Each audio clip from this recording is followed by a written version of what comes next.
This is Commander Zeus, planet ship Earth. And it is a good day today. What a day in the life, right?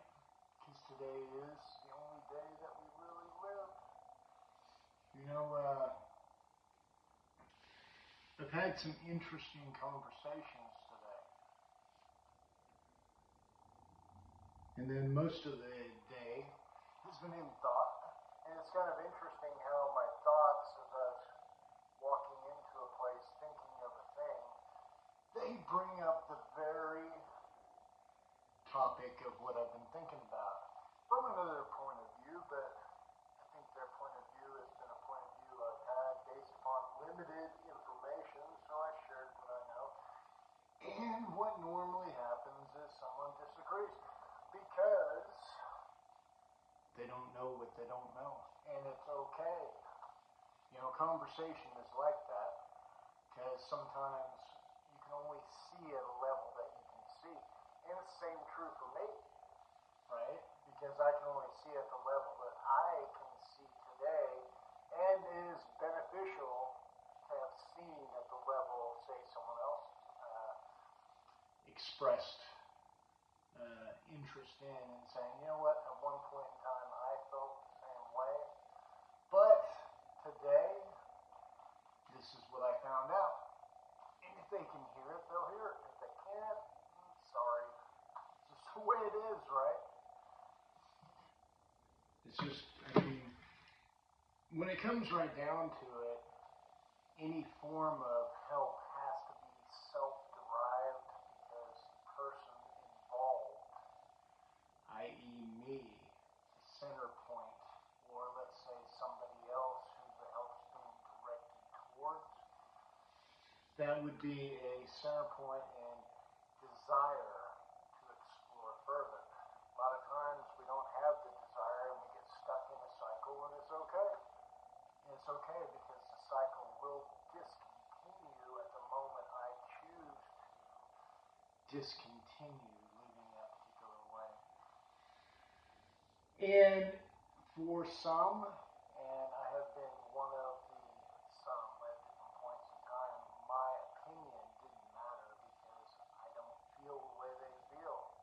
And even though maybe I can see a little bit further down the road, their depth of vision has got to be the determining factor that will help them. Because inevitably they can't hear anything I have to share anyway because it wasn't in their vibrational frequency to do so at the time. And it's okay.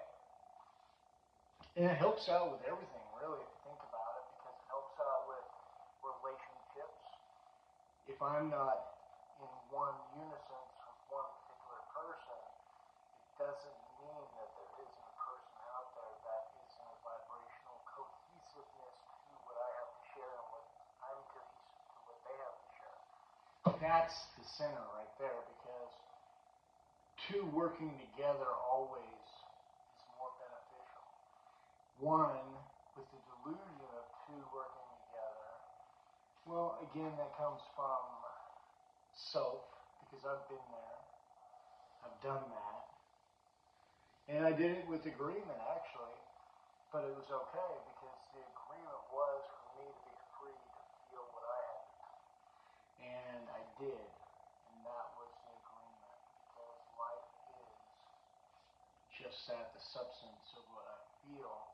More so than the substance of what I experience, because if I have no feeling in the experience, it means literally nothing, and it will not be intaken into my perceptive wheel. So, you know, we are what we are, right? And we've seen what we've seen, and we shut down shit that we shut down because of survival mechanisms.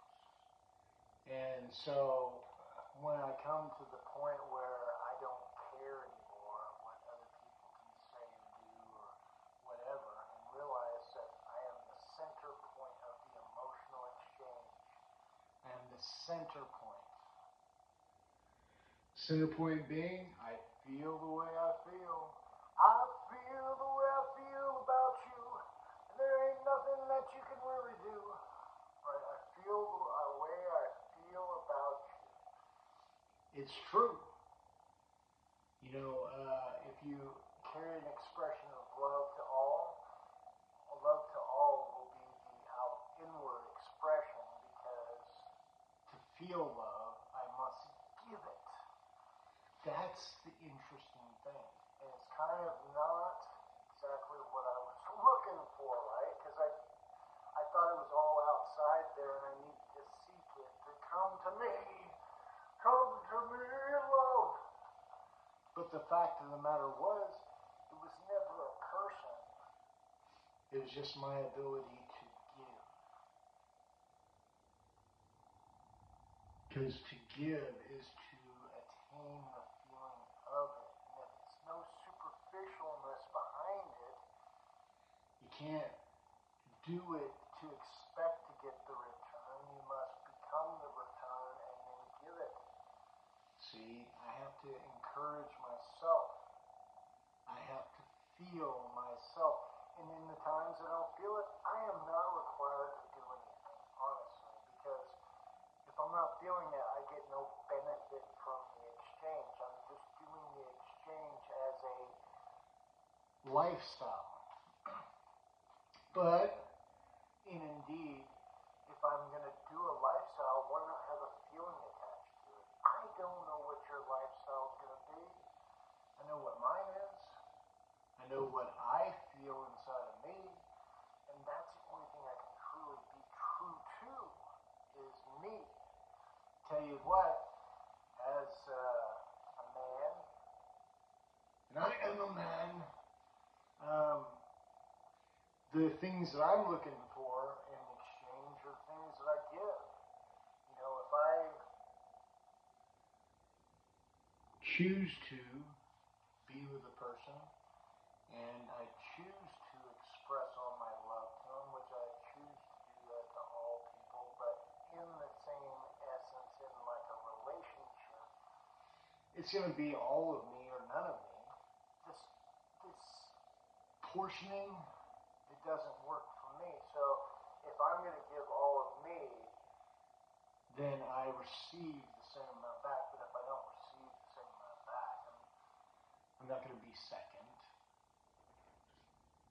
And no person that's with a so-called soulmate has to be second. They shouldn't be second because there's no way that the other would ever want that to be because it was like, if they feel the same way, right?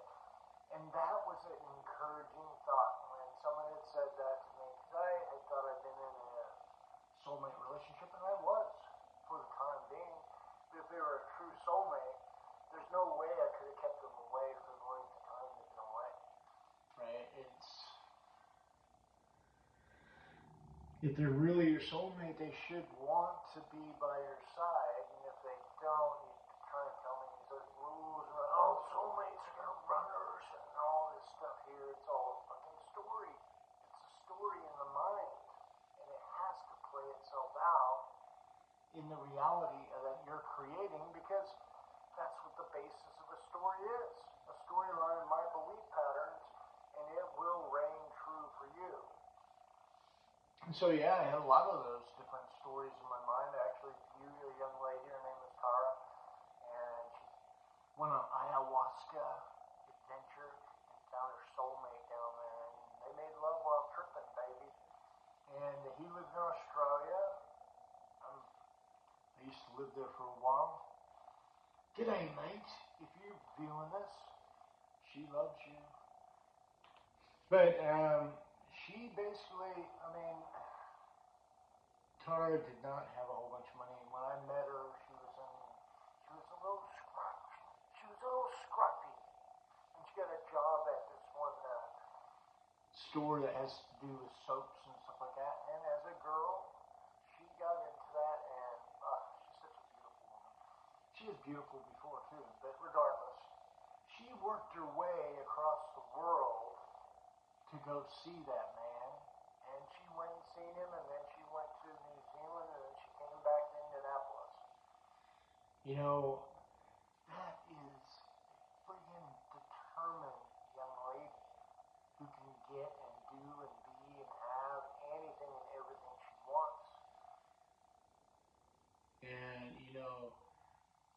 in the time that I knew her, I was blessed. And she's here somewhere in the infinite.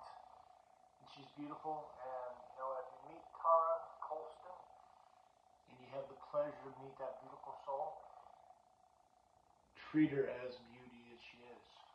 You know, got so many beautiful women around me. My friend Amy, she's over in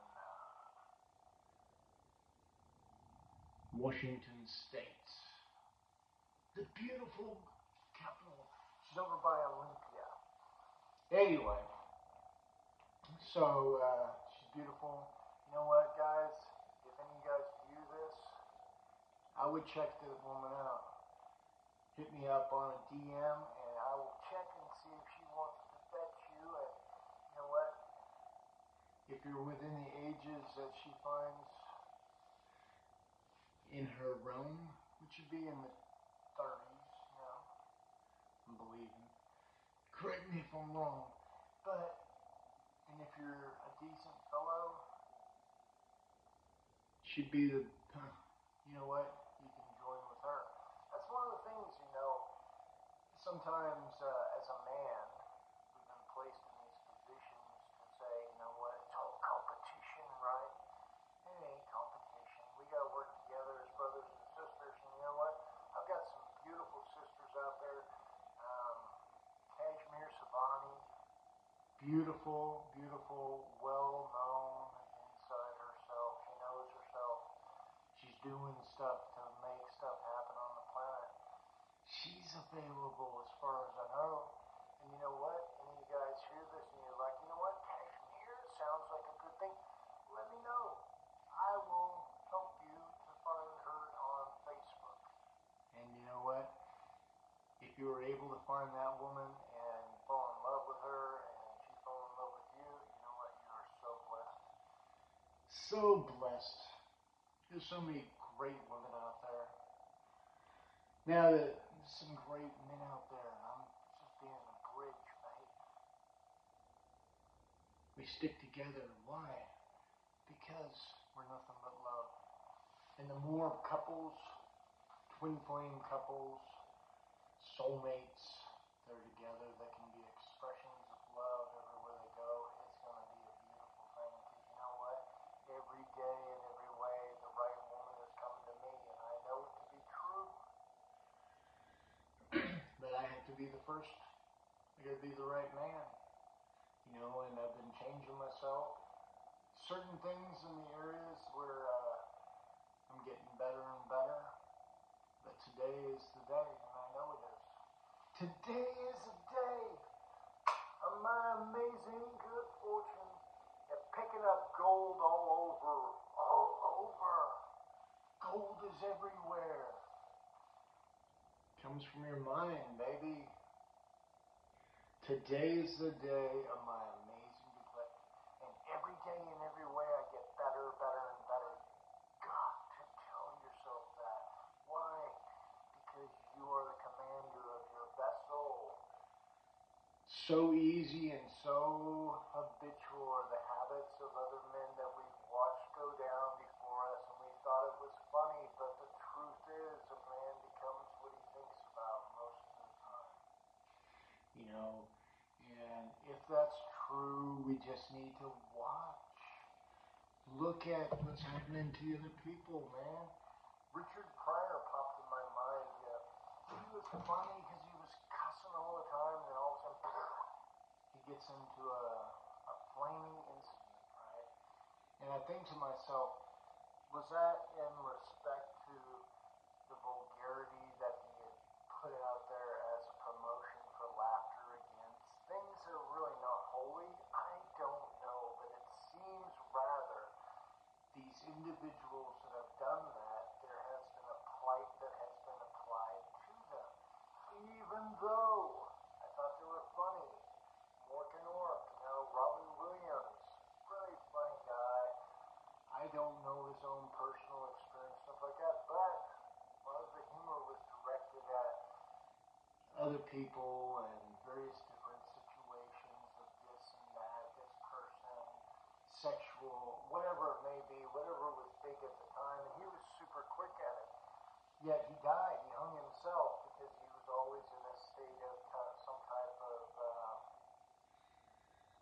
depression, right? And so do these things stack against ourselves when we put these things out there? I don't know, but I'm thinking to myself, it would make sense if words are thoughts, which they are, and they put icing to the thoughts that we think, and thoughts are things. What is it that I'm perpetually putting out in front of me? You know? Am I putting gratitude? Am I putting love? Am I putting peace? Am I putting mercy? Am I putting the joy of just living out there to other people? That is only a question I personally can answer, and so can you, which is interesting when you think about it, you know? Because I always thought, I don't even know what I thought, you know? I can't even perceptually tell you what I thought, but my best actions, well, they got me into, I had a marriage for 17 years, 5 wonderful children, so super smart, every one of them, and loving and kind and generous, just overall, the best versions of me that I've ever seen, you know, and then I started drinking. Oh my gosh, I shat all over everything that I put together.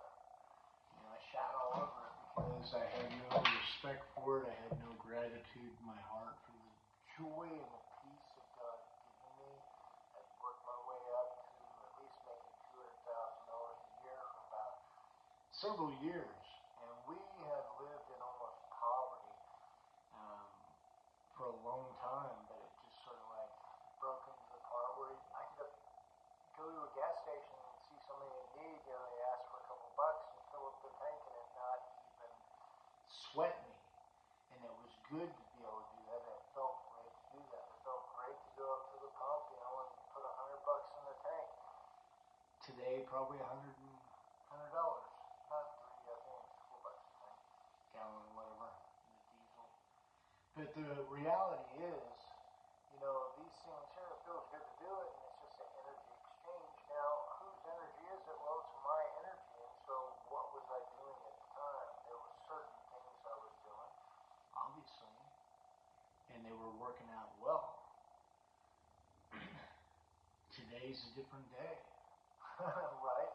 And I'm thinking about things that are even greater than that, and I know I can do it. I know I have the ability to do the object of my definite purpose in life, right? And my purpose in life is to make a difference, right? And so as doing that, I've got a set program I'm trying to formulate in my mind and put down on paper and think about it and talk about it in bits and pieces, but not really share it with anyone because until it gets to the point where there's nothing that can stop it, then that point in time it's time to share it because you just don't know. Right? Dream stealers are prevalent, baby. So, you know, today I try my best, I do my best, and sometimes I don't know exactly why or where or how or, you know, why it's been for almost 2 years that I really haven't dated anybody and not really to that point where I'm like, I want to date somebody, you know, habits, you know, breaking down habits and just becoming, again, the best version of me that I can be today is all I can ask for. And that, you know, reminds me of how it works, you know, where it says, you know, we're not claiming spiritual perfection, but more progress. And the progress to becoming more godlike is my understanding of what Christianity means, is to become more like Him. And not a bypass to become a version that's nothing but a telegraph for sin and for bullcrap. You become like Jesus, and then that is you, and the world around you translates around you into that version, not into distorted pyramid scheme, building up churches and tearing down various different factions within your church, because that does happen all around there, because somebody will get butthurt, and that makes it kind of evident. It's more of a government patriarchal type society. It's been established. Well, the pastor's the head because he's closest to God, right? Again, it's now a division between the people and the parish. And, when I heard the pastor of the Church of Acts say ministry would be great if it wasn't for the people. Now, again, this is another separation of people and God, because his very words spoke of the separation, that there is some type of separation, and it doesn't even exist. So some people know more than other people because they took the time to read, or maybe they were benefited by some form of communication that helped them. I don't know. But I do know this. There is no divide. It's all available for every one of us. It's just to love is to feel love. That's the key. To go out and give with your heart open and your mind free, and just benefit another by loving them. Now we move into the beautiful space of feeling love, and then we become that which we wanted to be all along, and everything's available for you because God is love, and you are doing exactly what God wants you to do. Now, how it all works out in your life is between you, because you're the only one that knows, right? So, again, it just comes down to do your best. Forget the rest. Remember, every day and every way, get better, better, and better. So nice. Thank you for being there. Remember, Cash App, Global Peace Project. Thank you again.